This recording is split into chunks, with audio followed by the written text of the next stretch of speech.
Welcome. It's very loud. How's everybody doing?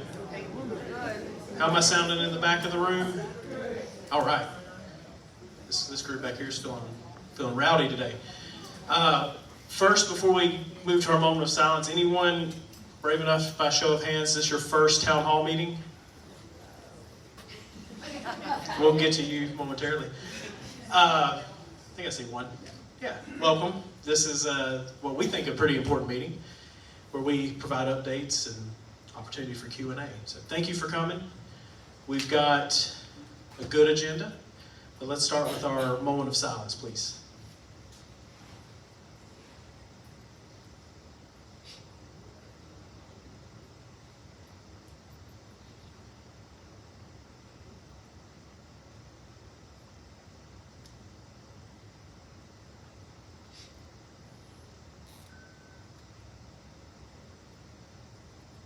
All right, thank you.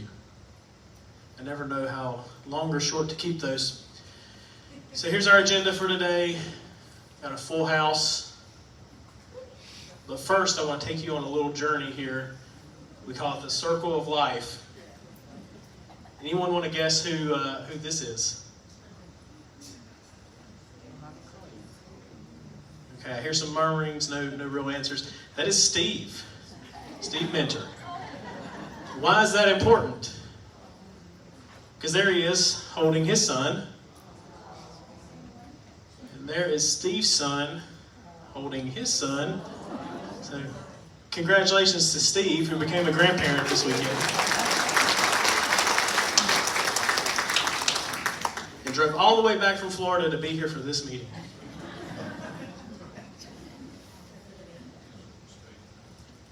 All right, rumor mill. Anyone heard this one? Mark Ford is leaving to start his own business? Well, good, because that's not true. Rich Wilson, who we appreciate very much, did leave to start his own business. We wish him well. Rich left a couple weeks ago. The snow, right before the snow. So we wish Rich well. Told him the door is always open should he choose to jump back to join us. I can use my leftover dining dollars for a donation to the Residents Financial Assistance Fund or to the Employee Appreciation Fund. And as I got updated at lunch, I should add, or to buy food for staff as a sign of appreciation. All of those are false, please don't. We really appreciate that gesture. We love the team and we love to support them as much as possible. But those credits, without getting into that full discussion, those are an accounting measure for an amenity you have access to. They don't hold any real value, real dollar value beyond food purchased at friends' homes. So while we appreciate that, we cannot accept that, and we'll have to find other ways to show our appreciation. Nobody works during the snow. Anyone heard that? I heard somebody say not true. That's not true. I took this picture, I love it, so that's proof I was working. But we had a lot of people stay. So we had a lot of people stay the night, a lot of people made it in. We went and picked up some people. We did alter operations some to make sure that our staff were being safe and that we didn't experience any unexpected decreases in service, but people were here, people were working, people I think were having fun while they were working, and we had a good experience, and I hope you all did as well. You'll notice I use a lot of pictures this time because I've trying to keep my slides less wordy, more to the point. These are some pictures from our provider fair. And I know your arms are getting tired. Did anyone attend the provider fair in here? Okay, good. We had some good feedback from that. If you did not, what this was a opportunity to meet and greet contracted providers who work out of our clinic. So our podiatry provider, our Piedmont Senior Care is pictured here. That's some of their providers. Our audiology, all of those providers were here, most of those providers were here, with an opportunity for you to meet them, get to know them, and hear more about what services they can provide to you as a wellness benefit here at Friends Homes. put these two ladies up here to give a shout out to them, mainly to Dominique. Dominique did a lot of work arranging this, contacting the providers, setting up the room. She did a great job. So when you see her, let her know her provider fair was well received. We are looking to do this again, probably in 6 months. We think once or twice a year is probably a good rule of thumb for that, to get everybody's schedules coordinated. So we'll be doing that again. This time we'll be on the Guilford campus, and we'll look to come back at another time. But encourage you to go do that. It was really good program. So this is AI.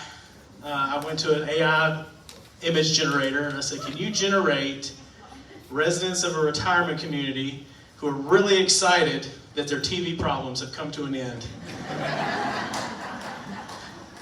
And this is what they gave me. And if you're not familiar with AI, you will get some weird, like this guy's only got 4 fingers. That's supposed to be a thumb. But this is, so the date up here is important. So this really pertains mainly to, or only to, people who live on Quaker Hill Lane or in the villas. But everyone has suffered through and lived with us for this long journey of will they, won't they, who's going to provide TV. And so just share this. So DirecTV has provided us a good solution to our TV problems. They're on site on the 25th to install that in those homes. So if you do not live in those homes, if you live in 1 through 5,000, disregard, you're good, you're set, your TV's good.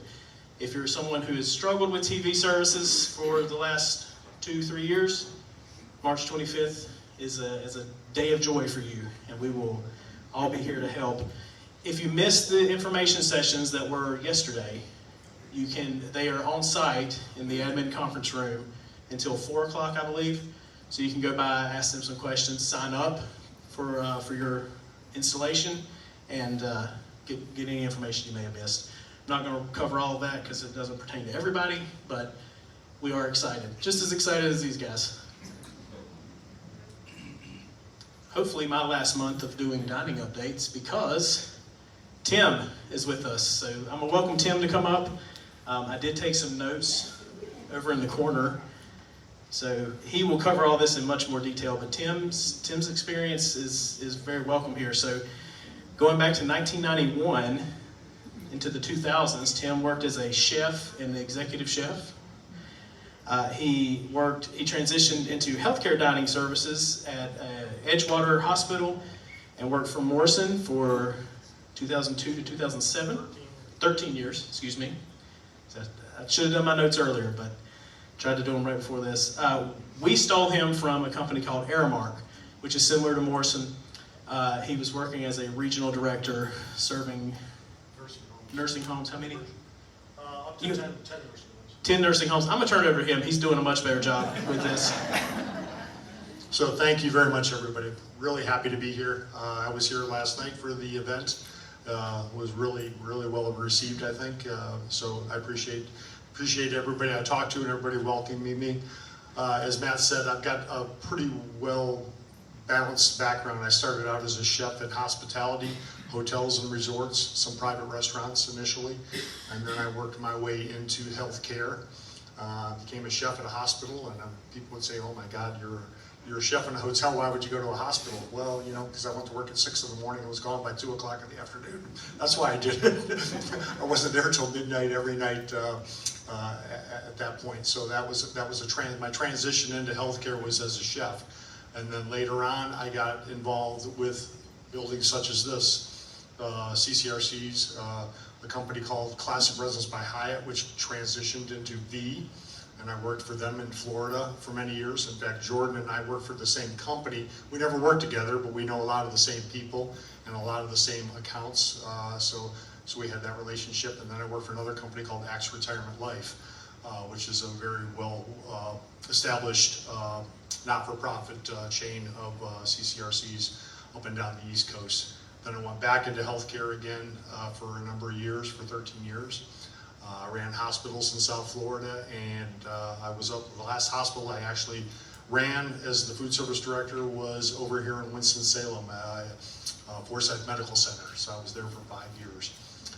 and then I became part of Aramark and was a regional director for them. So those were all nursing homes. So I'm very happy to get back in this environment again. This is where my heart was in my whole career. This was always the most fun I had, was working in CCRC world.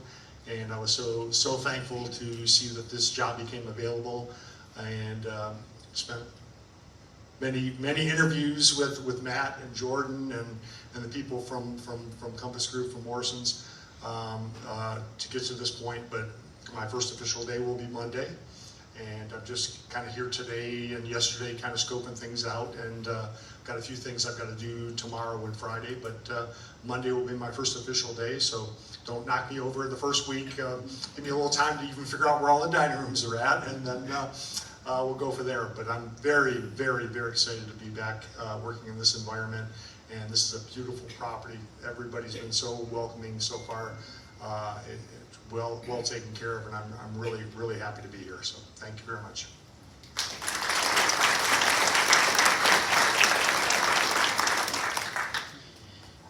I don't think anyone's as glad as I am that Tim is with us. He picked a heck of an event to come to last night. We had a good time.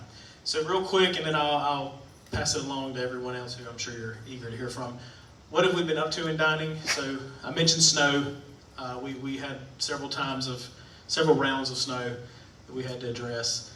So the Ruth menu, I do want to highlight, I think you probably are getting tired of me sharing this story, but I think it really highlights what's going on in the dining committees, what's going on with our efforts to partner with our associations strongly.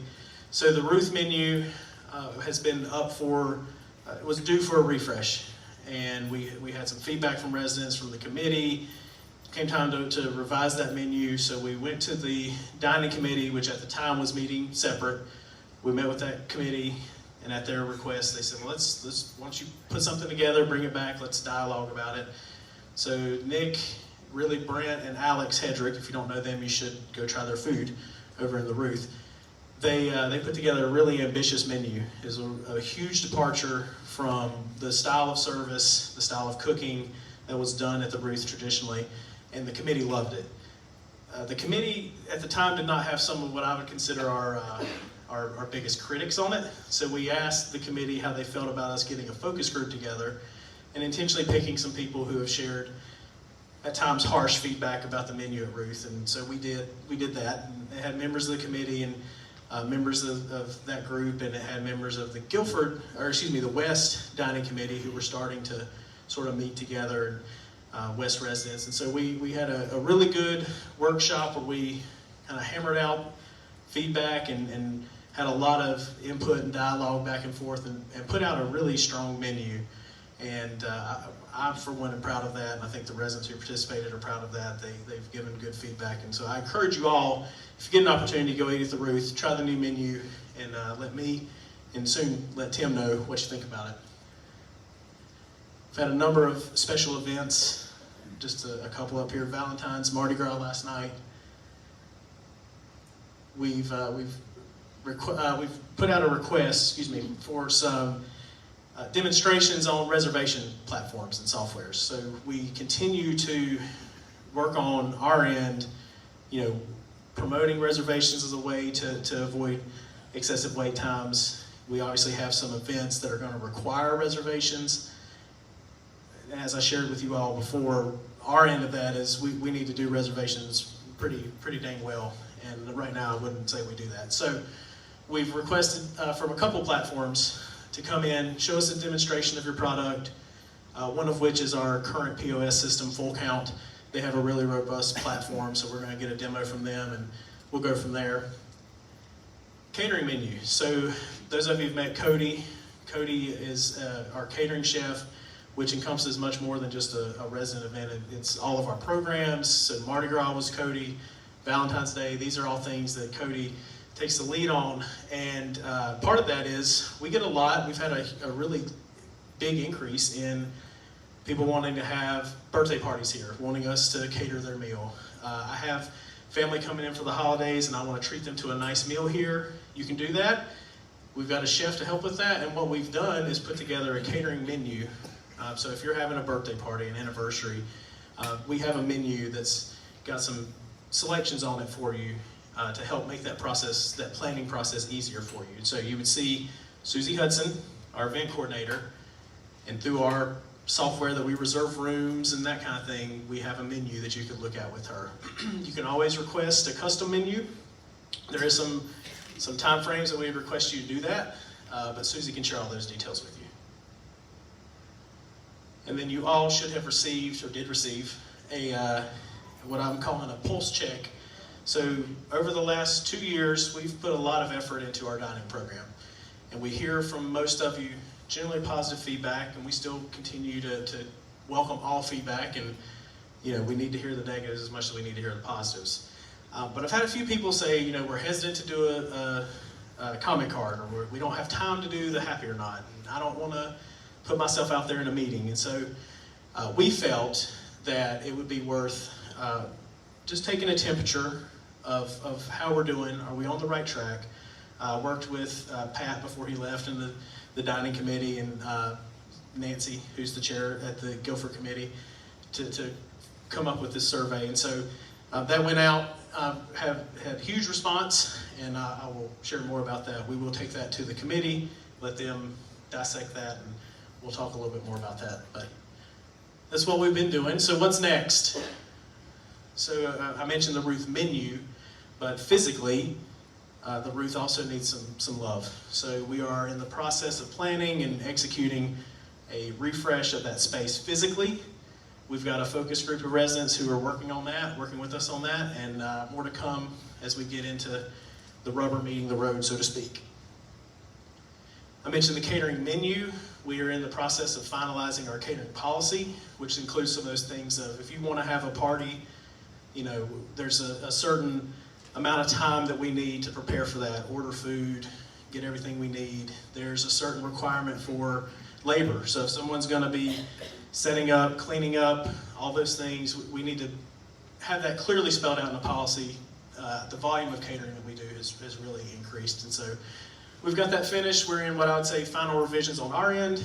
We'll start to take that to some select groups as well. More special events. Year-round special events. St. Patrick's Day is coming up. More to come on that. Passover, Easter, Mother's Day, Father's Day. We could run through a whole calendar of fun events. So I debated whether to put this on here or to just wait until it's in the past. But we are about to tackle the Kohl's menu. And we're coming at this with the same energy, same effort that we came at the Ruth menu. So I share that for a couple reasons. One, our dining chair's in here so he can know kind of where we're going with this. We are coming at this with, again, we want to really challenge the staff to really break what we have and bring you something really, really positive. So we will be looking for a focus group. We'll be dialoguing primarily with the committee, but more to come on that. If you're someone who's really passionate about food, we welcome your comments. And as I mentioned, reservation platform, our goal is to get these demos done and put forth a platform that we feel comfortable with. And I'm going to stop and hand it over to Sydney and/or Kelly. I'm sure they're both getting up right now.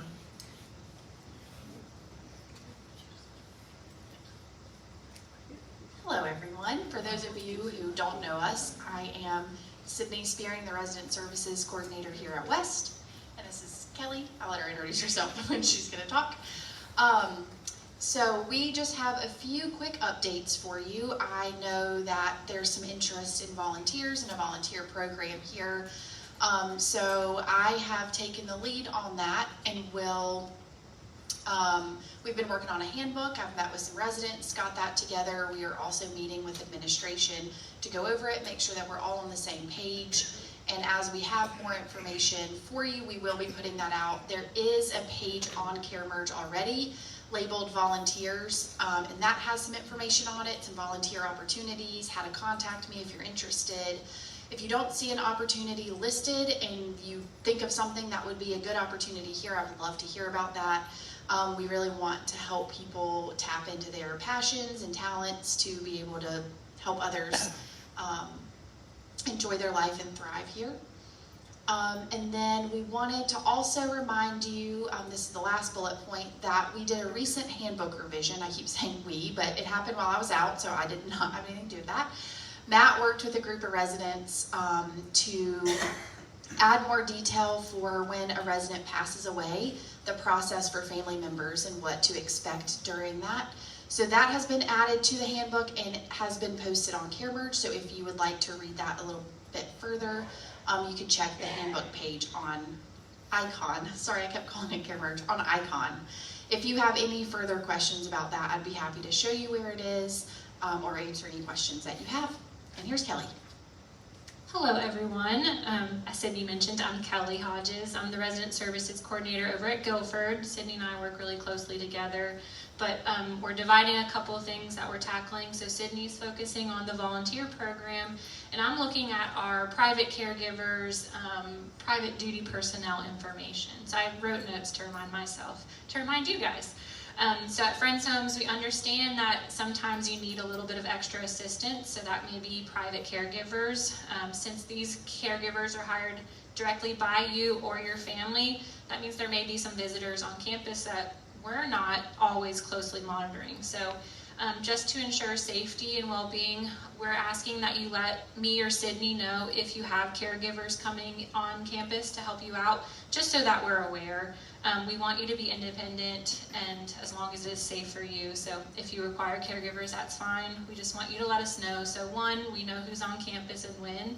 And if you're requiring a little bit of extra support and your caregiver doesn't come in one day, we are aware and can just make sure you're safe and being taken care of. So as we're reviewing those processes, just keep us up to date so that we can better help serve you. And then my last reminder is the File of Life reminder. So this is the document that helps emergency personnel or responders access important information, medical information, if you have an emergency. So just review and update your medical conditions, medications, and emergency contacts. And if you need a new form or a new folder, you can find one with me or Sydney, and we'll help you with that. So those are all my updates. Thank you.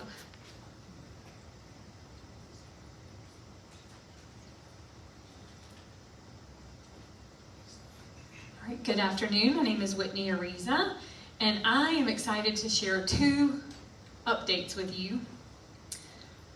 The first is we're going to the beach. So May 12th through May 15th, we have a beach trip planned down towards Wilmington and Carolina Beach. We'll be staying oceanfront at Carolina Beach. Some of the highlights, we're going to be eating a lot of good food.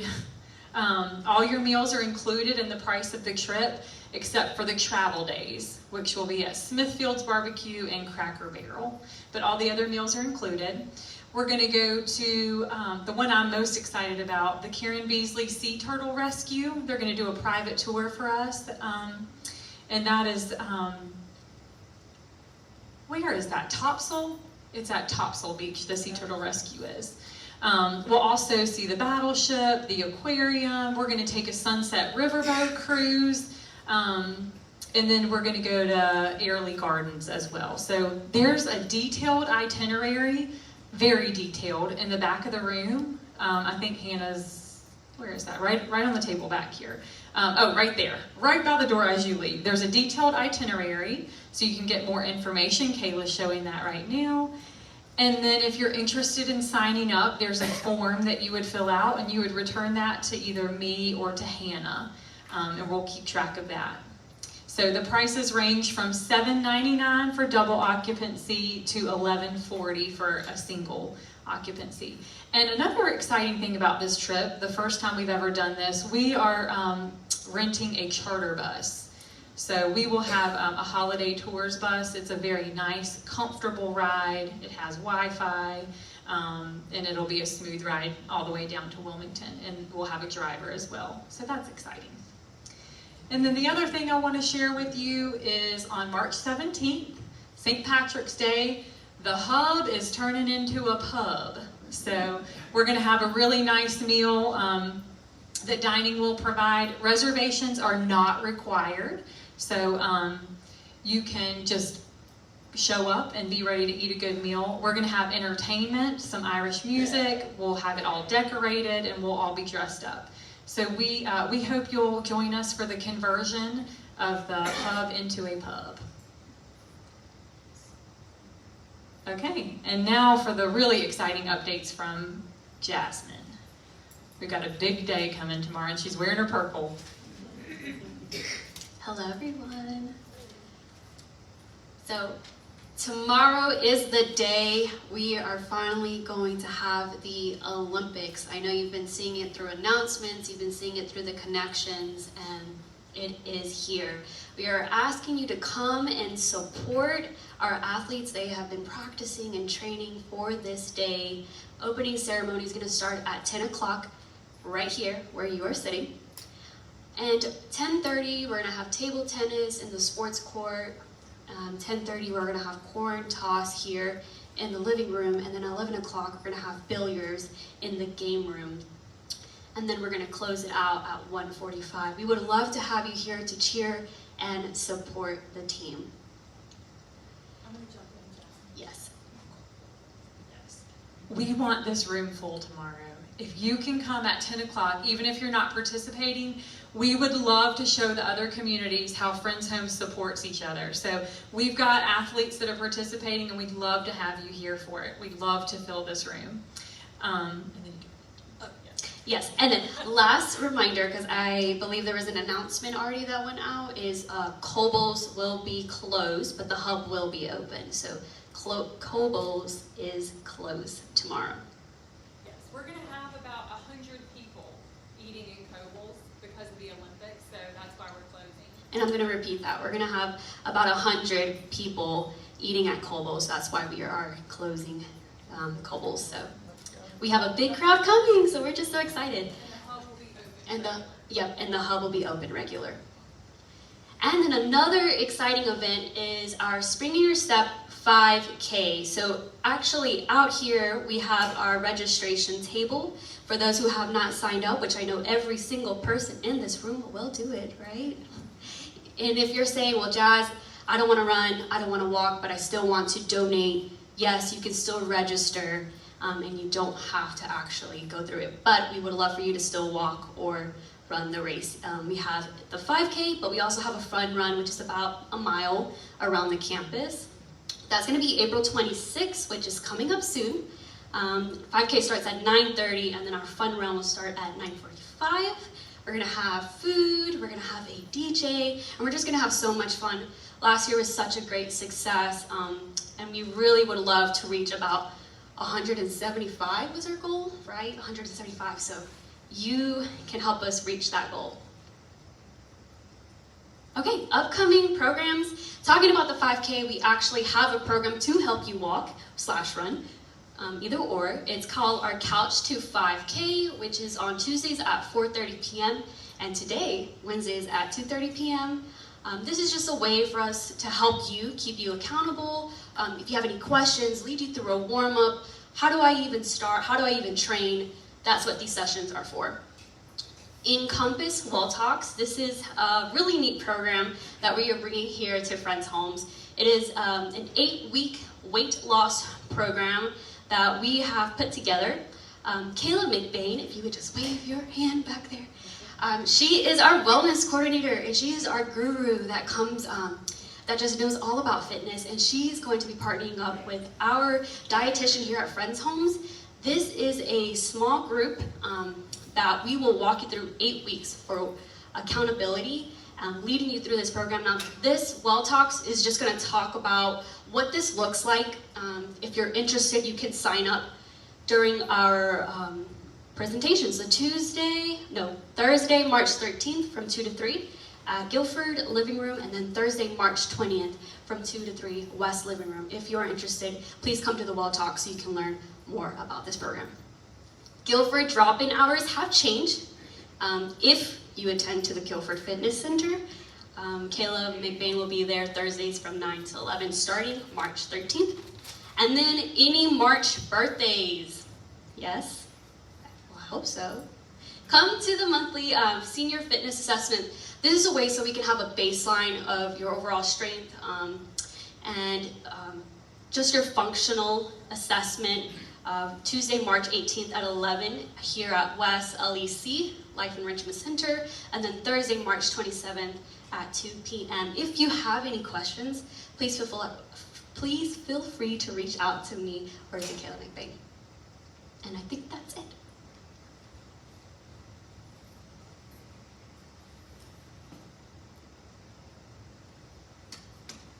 Good afternoon, everyone. My name is Mark Ford. I am the Director of Maintenance, and I'm going to give a brief update on a few things. I always try to get some humor in there. Anybody ever seen like somebody just really hitting something with a hammer? There's a term for that. It's called percussive maintenance. So if you're just hitting something to make it work, the old days, I used to have a TV, you have to hit on the side just right. Just give it a little percussive maintenance. We've got a lot of changes going on in our department. There's a lot of folks coming and going. Those that know Julian, he's out on medical leave. He had his shoulder replaced. He's doing really well, so he's going to be back on April 2nd. Maurice is doing double duty. He's at West Campus and Guilford, taking the reins of all our healthcare venues and making sure things are right. Jack Smith, he's here today, but he's wearing a turquoise shirt. He has joined the security and safety team, so we are currently hiring to replace Jack's position. And adding another technician to our team. But we have added Brian Pantoja, and he's from my understanding, he's been really great so far. He's mainly been over here at West and filling in a lot of Jack's zones, and I expect that to continue. We've recently hired a gentleman named Jermaine Miller. You may or may not have seen him. If you blinked, you probably missed him because he is fast. His title's finishes technician, but he does an awful lot of painting. And he's just been going around dressing things up and just touching stuff up all throughout the campus, making it look the way it should. And we've also hired another young man named Thomas Reeves. He hasn't started yet. He is from Amarillo, Texas, and he sounds like it, so it's fun to talk to him. And I think he'll be a great addition and really eager to do what we do. And then, as with the new folks coming on board, we may have some shifts in zones, and you may see some new faces, and we may change some things up to best suit everybody's skill set and taking care of you all. But just want to give you kind of a heads up that we've had a couple changes, but hopefully no slowdowns in service and taking care of your needs. Some current projects we have going on, there's a whole lot here on the board. I'm not going to spend a whole lot of time on the Guilford ones, but the West HVAC system overhaul is still very much ongoing. We're working on changing out exhaust fans, we're working on changing out fan coil units, and making the system run the way it should. And for more information, you can come to the facilities update meeting, and we'll have a slide telling exactly when and where that will be. And then the exterior signage update. Anybody notice the new signs that have kind of gone up and changed? There's been some tweaks here and there. I don't have 100% confirmation that we're done, but I think we're 95% of the way there. We had a lot of speed limit signs, a lot of signs indicating the speed limit is the same for the entire campus. We moved a yield sign here too, put up some stop signs, and got rid of all the ugly metal posts and made them all look uniform and nice. So I think we're almost there. I think they may have one or two more things to do, but the signs are where they should be now. The West Elevator project, so it's really exciting. That elevator is inspected now, so they're just waiting for me to finish with all these presentations and sign over for the keys, and I will put the Crossroads elevator back in service. So it will be up and running by the end of the day, and everybody can use it to their heart's content. We will be taking the elevator down closest to the Wellness Center on Monday. I was thinking we could do it right in the middle of the Olympics and make everybody really mad, but we're going to wait until Monday instead. So we'll wait until then, and then that elevator will go down. And we'll still put out the notices and everything else. I want to make sure that I rode the elevator, all was working before I put it out on Icon. So look forward to that this evening. And that's really about it. We're still in the process of putting the window screens back in. Still working on getting the wellness thermostat moved in the women's locker room. We've heard you. There's a lot of issues with that. It's not as easy as I'd like it to be.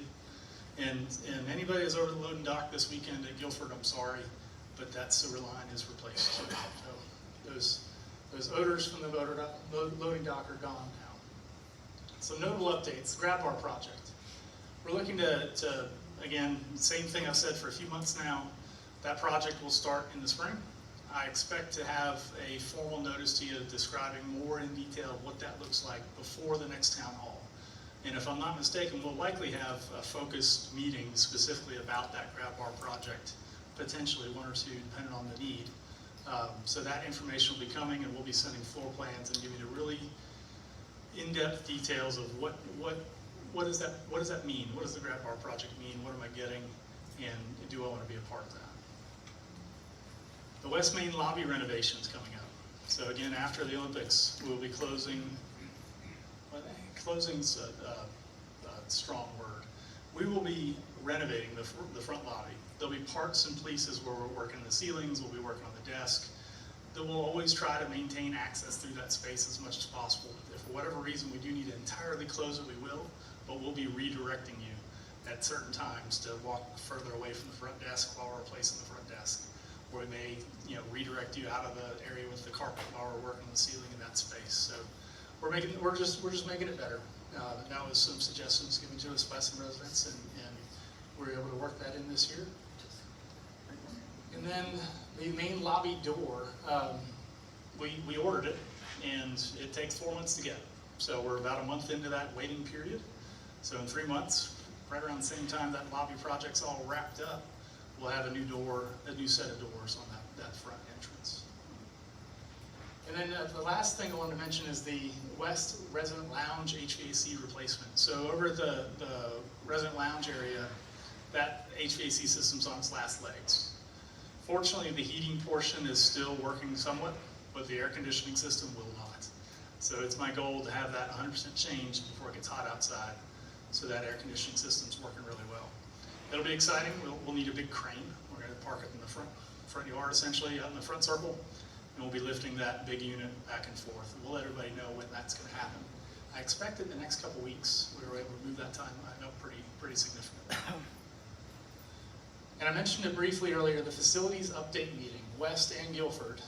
This month it'll be back here at West in this room, March 18th, which is a Tuesday at 4 p.m. And that's where, instead of just breezing through all these items, I go through super in detail, stick around, I bring Mark, Sotelo, and Bernadette. We're able to take work orders and discuss individual issues as needed and take a lot of questions, really dive deep into facilities for anybody who's interested. While I'm mentioning different things, earlier Matt presented that the single digits folks are going to be here till 4 p.m. in the admin conference room. They've had a change in venue, so they'll be in activity room 2 now. The poetry group is in the conference room, so we can't put you all in there at the same time. So the single digits folks that talk about DirecTV, if you're interested to speak to them today, will be in the activity room 2. And that's all I had prepared.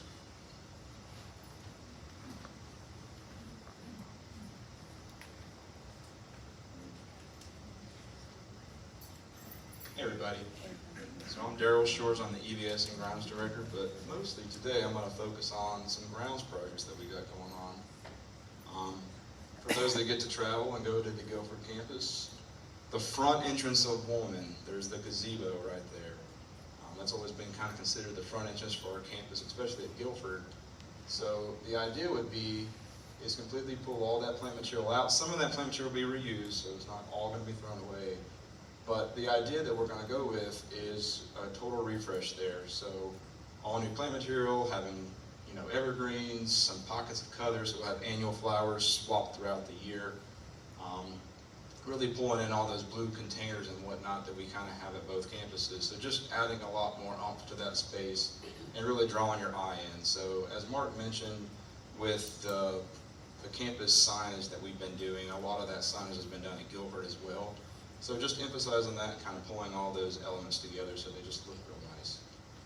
Again, the idea is to always have something in bloom, something in color. That way they're always got something to draw your eye to it. The next piece to that, and that project will start on March the 10th, which is Monday. It's crazy, it's already next week, but that'll start on Monday. So after that, the idea would be for those that go again to Guilford, the Dogwood Deli. There's the deck out there with that nice awning that you can sit underneath.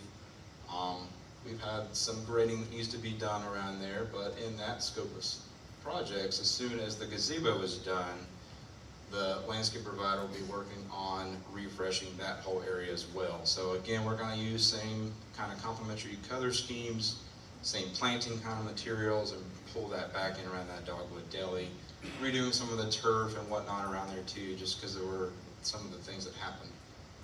Again, so that should all be kind of done probably towards the end of March, all wrapped up.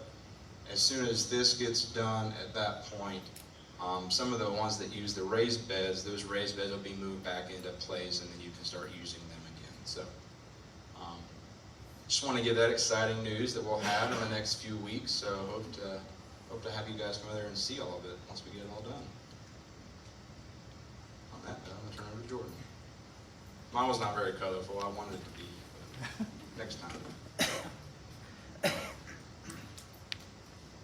So I think also kind of keeping with what Daryl's saying is, you know, we just updated the entrance, the landscaping entrance here last year, right? And so that landscaping looks pretty good.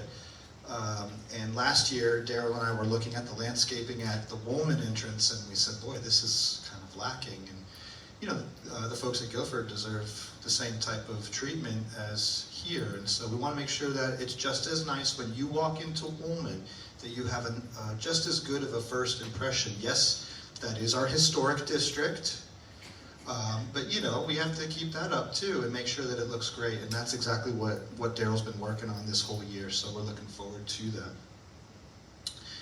Census update, we're doing well in independent living. As you can see, we start with the budget column. In independent living, we're budgeted for 92.8%, but we're actually 98.9% occupied, so we have a positive 6% variance. This is great. Assisted living budgeted for 87%, we're actually 96.6%, and we have a positive variance of 9.5%. And skilled nursing, we took a little dip. This is actually now. This is, I should have removed January. This is today where we stand. Now, 2 weeks from now, these numbers can change. They're always changing, in fact. But in skilled nursing, as of the last report that came out, there's a negative 10% variance, and that's a little bit of a dip. You know, for the last few months, we've been outpacing our budget in every single area. But because of that dip, you might see a little change in the finances next month. We'll see. Our financials, I'm going to point out, I have a neat new laser that Mark handed me, and tell me if you can tell a difference from previous lasers. Can we all see it now? Check this out. Let's see. I can make it bigger. Okay, so we'll start with your revenue.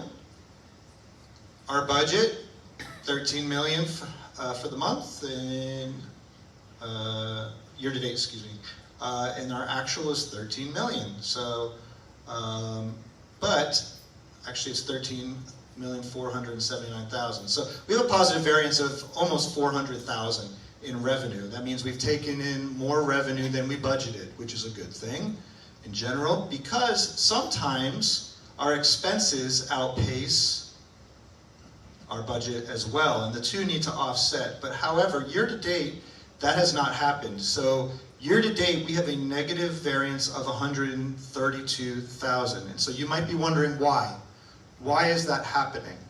Well, there's a few reasons. Utilities are one.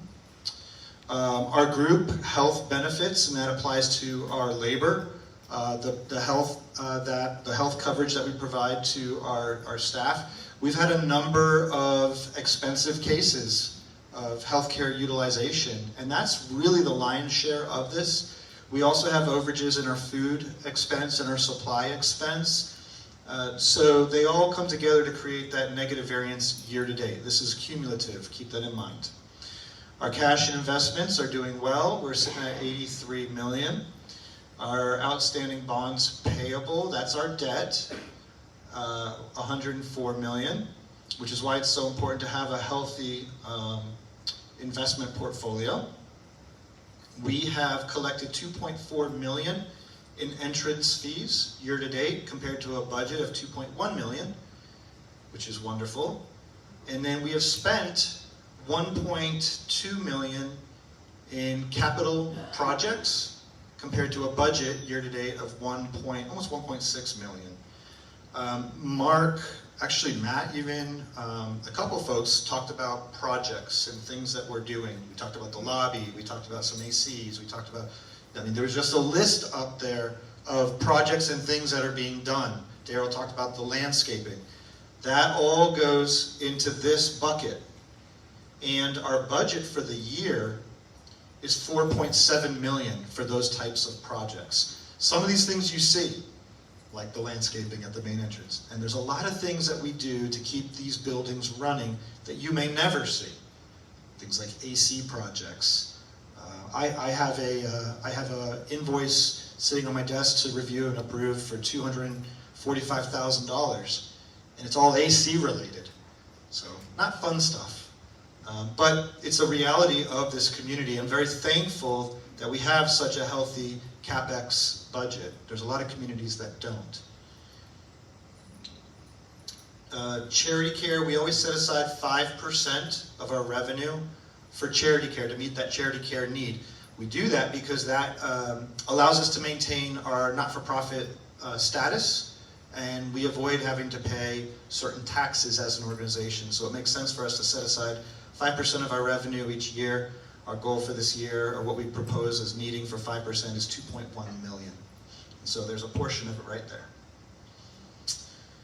Okay, some ratios. Our debt service coverage ratio. This is our ability to pay our debt. 2.9 times compared to our budget. Required is 1.2 to meet our covenants. So we're doing well. Our ability to pay our debt is strong. Part of that is our days cash on hand. We have 759 days cash on hand, slightly lower than our budget of 762, but still very, very strong. And if we compare it to other communities, the average is 438 days. So you can see we far exceed the industry average. Let's see, cash to debt is 80%. Net operating margin, this is a good one. It's always good to have a margin. You want a good, healthy margin. Our budget was 6.8%, and we are currently at 6.5%. There was a time at Friends Homes where the margin was non-existent. There was no margin, which is a problem. I'm very pleased to say that we have a very strong margin. Again, you see, comparing us to the industry of 4.7%, we far exceed that. All good metrics.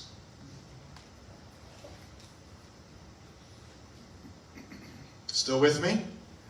Did I put anybody to sleep with all those facts and figures?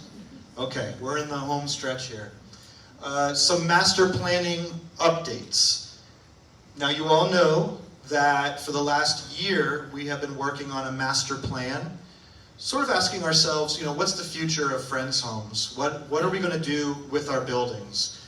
What are we going to do with that vacant land that sits between Guilford and West? We all know about the hill right by the bridge.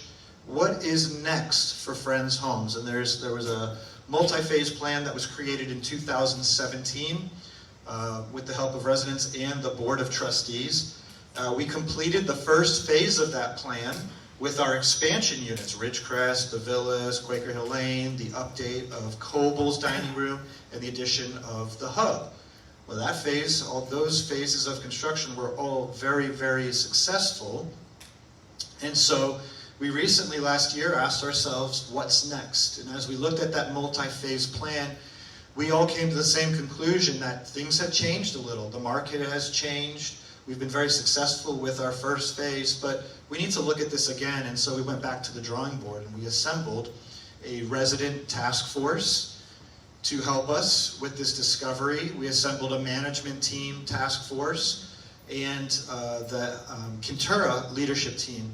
And individually we met, and together we met. We hired an architecture firm to help us with preliminary planning and conceptual drawings, and just really collaborating as a group and trying to prioritize what's most important for the community, what's most important for the residents, and what the market is telling us, and we're slowly but surely forming some of these final thoughts. We're not at a place where we are ready to share this plan with the general resident public. I don't think that would do anybody a service because it can change so many more times from now, so we're not quite there yet. But this is where we stand right now. Master planning is continuing. We did recently present some ideas to the Board of Trustees in December, then we modified those plans based off of feedback and finances, to be honest with you, and how much it would cost. We did that in February. Upon completion of the February meeting, the Board of Trustees did approve a budget to continue to explore with more detail. So we've been working with an architectural firm. That firm's called Steel Group.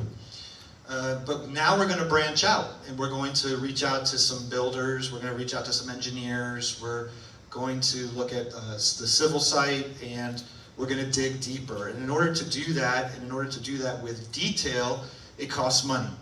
So again, a budget was approved, and it's the next logical step in this process to continue the exploration of our master plan. We do plan to reconvene the resident task force. I know that some of the people in this room, I recognize some folks that are on that panel. We're hoping to reconvene in March. We do not have a date set yet. I've asked Angela to reach out and select some dates, so just be aware that that will be happening. And we'll share the most recent update with that group of residents and seek their feedback. I anticipate that we will continue to master plan throughout the summer and into the fall. But I'm hoping that we'll be able to present something to the general resident public around that time as well. No promises, because a lot can change. I can tell you there's been about 8 iterations since we began this process last spring. And so whenever we come up with something new, I'm always optimistic, but I'm also cautious because I know that things can change. Next, I want to introduce somebody. Like we just introduced Tim. We also have a new spiritual wellness coordinator. I want to introduce to you Bobby Nicholson. Bobby, come on up. Can we give her a round of applause to welcome her? Yeah. So Bobby just joined us. She took a almost cross-country trip from Colorado. Felt like it, right? From Highlands Ranch, Colorado. She has 20 years of experience in ministry. You can see her statistics there. She's been involved with hospice. She's worked as a hospice chaplain and an associate pastor. So a nice diverse background. She has a Bachelor of Arts in Religious Studies and Psychology from the great UNC Chapel Hill. Yeah! And she also has a Master's in Divinity from Andover Newton Theological School. Any Andover Newton Theological School group? No? Yeah! We are so pleased that she's here. Just a little bit, I've heard, everybody has an idea of what this position will be responsible for. I think this captures it, but there's more. This is still, believe it or not, a relatively new position at Friends Homes, and I do believe that we are still learning, and I think that Bobby will help us with that. I think the residents will help us with that, and so everything that we do is subject to change, but she'll be in charge of spiritual programming, visitation of residents. Of course, there will be some level of grief counseling. I do believe that at a certain point that grief counseling may transition to somebody who's purely focused on counseling, but I think initial counseling is realistic for somebody who's facing some grief. She will support the Vespers in various ways as needed. And then, of course, holiday services. She'll be involved in holiday services, and we really look forward to that. So at this point, I'd just like Bobby to share a little bit about herself, maybe beyond what I just explained. And then at the end, there's certainly some time for question and answer. Thank you. Thank you, Jordan. First of all, I just want to say it's really great to be here. It's been kind of a long journey, physically as well as just getting me here. I was here, I know some of you met me December the 13th, I think it was, that weekend when I came for a site visit and various interviews and meetings, and I met a lot of you residents at that time. I was here from pretty much Thursday night late until early Monday morning for that weekend. So it was really great to meet a lot of you here. Yes, I am a Tar Heel born and bred. I was born and raised in Raleigh, North Carolina, and I lived there for several years before moving up to, after getting my undergraduate degree, moving up to Boston, where I received the Master of Divinity degree at Andover Newton. And then from there, I served my first church as the associate and was ordained. And then from there moved into hospital work, hospital chaplaincy and training, and then moved from there into hospice work. And as part of my hospice work, I was in a lot of different senior living communities. I saw everything from memory care, SNF, independent living, assisted living, facilities much like this one, as well as much smaller facilities that I was involved in. I am American Baptist, that's the denomination I was ordained in. But my husband is Quaker, 13th generation, birthright Quaker. So I'm very familiar with the Quaker tradition too, and the ideas of consensus being coming to an understanding, not voting, but by consensus, which I really appreciate. Seeing the goodness that of God in each one of us, that divine spark in each person that we have. I really like that idea as well. I have participated in a lot of different Quaker meetings. We were married in the Raleigh Friends meeting, and up in Massachusetts attended a lot of the meetings there as well. And my in-laws actually were retirees at Friends Village outside of Philadelphia, Pennsylvania. Very small, much smaller, on a smaller scale retirement community, not like this one. But I'm very excited to be here, and I know I've met a lot of you already, and I've done a couple of services. We did the Ash Wednesday services, one here and one over at the Guilford campus, and it was great to meet more of you there, and looking forward to seeing even more of you, welcoming your ideas, whatever you'd like to see here. My idea is spiritual growth. I don't have any particular agenda. I don't push anything. I really like to meet people where they are in your own spiritual journey and your own faith background, and enhance that growth in each person here. So I'm very excited to be here. I won't take up any more of your time, but thank you so much. Thank you, Martha. Yeah, I really like what you said. You know, you're here to meet the residents where they are. You know, the spiritual wellness coordinator is not here to start the Church of Friends homes. The spiritual wellness coordinator is here to meet you where you are and meet your spiritual needs however you see fit, and to support you through that. So we're very excited that you're here and looking forward to our future together. That concludes the presentation portion of our town hall meeting. We would be happy to answer any questions that you may have. Where's the bus? Where's the bus? Are you referring to the new electric bus? Yeah. Oh, great question. The bus is ready. The bus is ready, and so what we did was we paid the first 50% in order to get the manufacturing going, and the invoice for the second 50% has been processed and sent, and so once they get that check, they will arrange for the delivery. And so for those who don't know what I'm talking about, we ordered a 12-passenger, which I think they use that number a little loosely. I think we won't be able to cram 12 people into that bus, but they say it's 12-passenger electric bus that is fully enclosed. It's climate controlled, heated and cooled, and it should in theory be much easier to get in and out of compared to the buses that we currently use. And that bus will be used for transportation between Guilford and West. And part of why we purchased it is because residents said, you know, we would go to Guilford or we would go to West, but we hate using that bus. It's so hard to get into. It's a little embarrassing sometimes if we have to use the lift.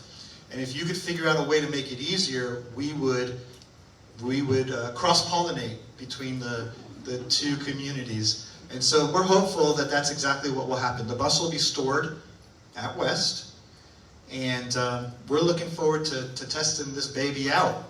So as soon as it arrives, we'll let you know. Now, it will take some time because we do have to register it with the DMV. We have to add a VIN number to it, and we have to get it insured. So I'm not sure how long it'll take to do that, but it'll be nice to see it. Are there any other questions? Yes. In your columns, you do the actual and then the budget. It seems clearer to change the order. I agree. You are correct. So the statement was, in your columns, you do the actual and then the budget and then the variance. And that is exactly how I was trained to do it the opposite way, right? You do the budget, then you do the actual, and then you do the variance. I'll be honest with you. I cut and pasted.